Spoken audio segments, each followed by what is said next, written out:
Hello and welcome into 95th Radio's presser, basically presser recap show. I'm your host, Jaymie, here to talk to you a little bit about the presser stuff that came out this week for the 49ers. Mainly, I'm going to be going through Kyle Shanahan's stuff that he went through, that he was asked about. I have it pulled up here, so we're going to go through that and talk a little bit about that and upcoming game and all that fun stuff a little bit. So yeah, thank you guys for joining me on this Saturday. So before we get into all of that, we are going to play our advertisement stuff to get it all out of the way. So give me 1 second and then we'll be right back, okay? This segment is brought to you by shop49ers.com, the official online store of the 49ers. Use our affiliate link in the description to get the latest official Niner gear. Save 10%. This segment is brought to you by SeatGiant.com. Use the promo code NinerFaithfulRadio at SeatGiant.com to save on all your theater, concert, and sporting event tickets. Today's episode is sponsored by Power Brand Systems. Need help getting new customers for your business? Let Power Brand Systems help you grow with their powerful tools. Visit powerbrandsystems.com/Niner Faithful Radio for more info. If you like our content and would like to support the show, consider leaving us a tip in our tip jar at ninerfaithfulradio.us/tip jar. Join our exclusive membership community where you get exclusive NFR content not available anywhere else. Join our exclusive chat, 20% off of all non-sale For the Faithful by the Faithful gear, and much more. Visit portal.ninerfaithfulradio.us/login to join. For the Faithful by the Faithful Season 4 apparel is finally here. To see this year's designs and also save 20% off of Season 1 through 3 designs, go to ninerfaithfulradio.com/shop. What's up, y'all? It's your boy Niner Faithful, inviting you to check out our game day shows. I'll get you ready for the game with our pregame show. Jason gives you his thoughts on the first half with our halftime show, and Jaymie will wrap things up with our postgame show. Follow us on social media at Niner Faithful Radio on Facebook, Instagram, Tumblr, and TikTok, and at Niner. Alrighty, guys. All right. So we do have, before we get into the transcript stuff, I do have some updated 49er moves. Linebacker Jalen Graham and O lineman Austin Pleasance, I think is how you say it, were promoted to the active roster. Running back Keyshawn Vaughn and the defensive end Alex Barrett were elevated from the practice squad. O lineman Sebastian Gutierrez was waived. So that is like the corresponding moves that the 49ers make every week. So that is an update on that. So we have that, which is cool. Alrighty. So I just want to do that real quick, and then let's flip over to the transcript. All right. So first thing first, this is the opening comments. Basically, the first question that normally Kyle answers is who's in and out and questionable, all that fun stuff. So Trent Williams will be out. Running back Isaac Guerrero is out. Dre Greenlaw, Nick Bosa, and D lineman Robert Bale Jr. are all questionable. Next question was, what is Beal or Bale? Basically, why is he on the questionable list? He hurt his ankle out there today. Greenlaw, Beal, and who else? Bosa. Bosa has been dealing with the hip and oblique injury, so I think that's been lingering for him. So I mean, no big surprises. Trent Williams has been out for the last while, so it makes a lot of sense. And I think his injury is much worse than people are letting it on. Running back Patrick Taylor Jr. will be the starter. Kyle said most likely. I know you talked about him last week. it's another question. But what has he shown you as far as can you just plug him in and just do everything that you normally do? Kyle, yeah, he's been here since training camp. He's done a real good job for us. Played in this league before. Has experience here, there at Green Bay, and when he's gotten opportunities with us, he ran the ball well. And when he hasn't run the ball, he's really helped us in special teams. So big opportunity for him. I'm glad that we got him. All right. People have described you and Miami's Dolphins head coach Mike McDaniel as innovative offensive coaches. I don't know if you would consider yourself that, but who would you consider on your list of innovative coaches that you've always come across in your run as a coach? Those I've worked with before, here's Kyle's response. Those who have worked with before always go for sure. With my dad first, starting off with former NFL coach John Gruden was awesome. He wasn't all that stuff. So that was a great place for me to start because I got to. My dad would always isolate it down to certain things that he did. John did everything, which is really cool because I got to learn a little bit from everything and then decide what you want to do and how you want to package it. Former NFL head coach Gary Kubiak. Club was awesome coming from the same tree as my dad, but those are the best I've been around. So nice little, backstory into Kyle's run around the NFL and stuff, and growing up in that environment with his dad as a coach and stuff. Um, very cool.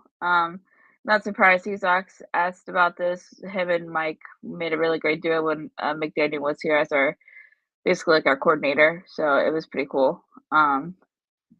But yeah. Um, Next question: Has Drake come through the week with how's Drake come through the week with 3 extra days? He's had a good week. Yeah, he's done a good job. All right.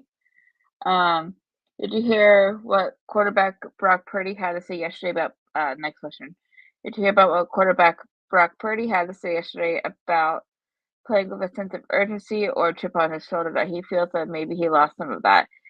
Has that been apparent at all? Have you talked to him about that?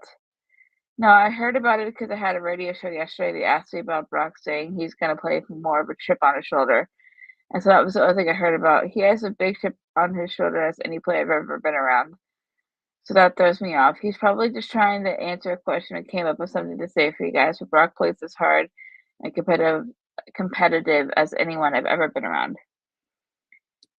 So, very Kyle Shanahan answer. Um, Basically just, you know, uh, going through, Kyle's always very good at like doing like the runaround of these answers. There's always not always something to pick apart, but interesting question. Feel like Brock is good at kind of doing that too sometimes, but I mean, he's having like I feel like that's what Brock is very competitive. I think that's been apparent in his games and stuff. So I mean, makes sense. What do you think of Brock giving his linemen Toyota Sequoias and Tundras? So, this is the next question. So, I think it should, as Kyle's answer, I think it shows he's a hell of a guy and that he got a hell of a deal. That's kind of funny. Um, so basically, if you haven't seen, Purdy gave all of the offensive linemen, um, it's basically like either Toyota Sequoias or Toyota Tundras. Um, Very nice gift. Um, Very expensive, even though he is either sponsored or promoted one of those things with Toyota. So that is pretty cool. And Sequoias are a good car. My parents have a Sequoia. We've always liked them. We've had them for a long. We'll have one for a long time.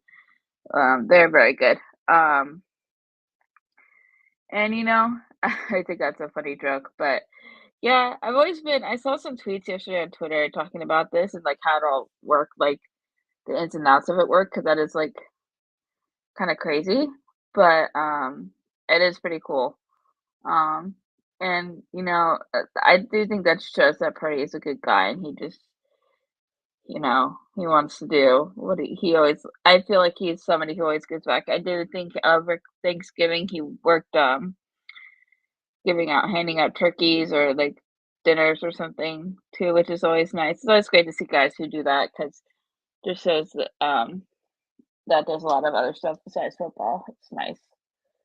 All right. Now this one, it's a long answer. So here's the question. Here's the question. Your two playoff wins last year against the Packers and the Lions were probably incomplete, certainly by last year's standards.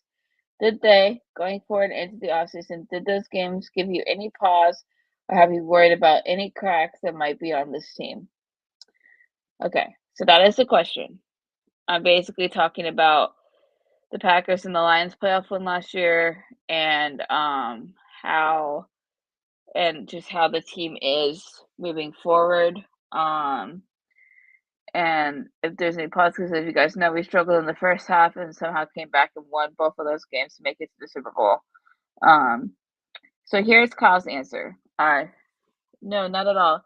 Those games, when you have a game that is a game that, as you would say, is incomplete, that's what you figure out for the next 6 days on how to get ready for the next game, and then what shows up in the next game, and then anything that happens in those 2 games that affects you on those 2 weeks on how to prepare for the Super Bowl and stuff like that. But no, playoff games, you can win games any type of way.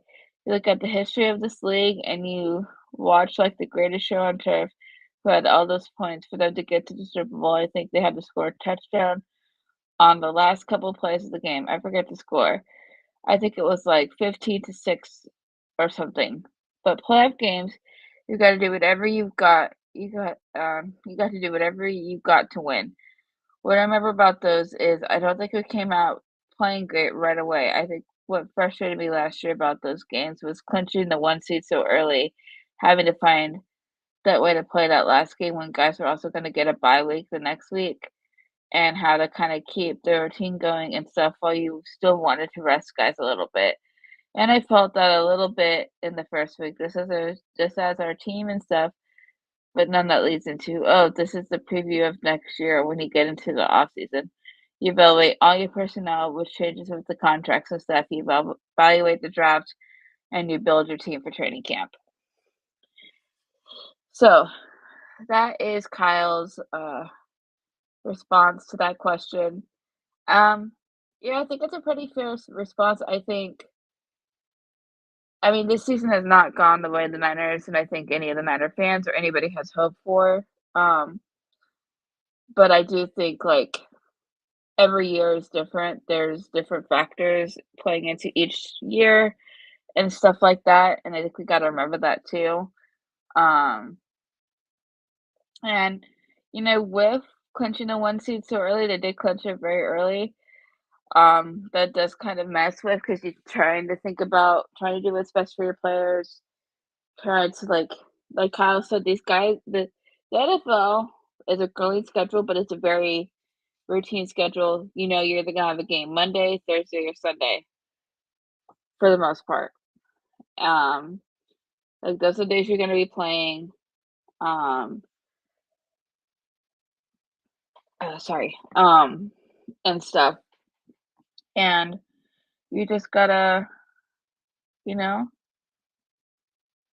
make it work. I don't know. I think that is something that is thing. It's just keeping the guys focused, making sure that you rest who you can, but still win. Like, it's a whole thing. And it feels a lot more strategy than I think some people realize. So, but this is a very Kyle response. So it's kind of cool. All right. Here's the next question. Next question. You guys run similar systems, but it seems like your weapons are quite different. His weapons seem like they're almost like a track team. You got this incredible physical grip. How do you see the difference? Is that a statement about what he likes and what you like? And here's the response from Kyle. No, I think it's a statement of what you get. What I like is the biggest, strongest, fastest, most aggressive player possible. He's extremely smart and very natural at football. So I love all those types of guys to build it around. What I'm trying to say is you always get the best thing that you can get, whether it's in the draft, but you never like going out of something, say, hey, I need a guy that's with a good 40 time, or hey, I need a really tough guy.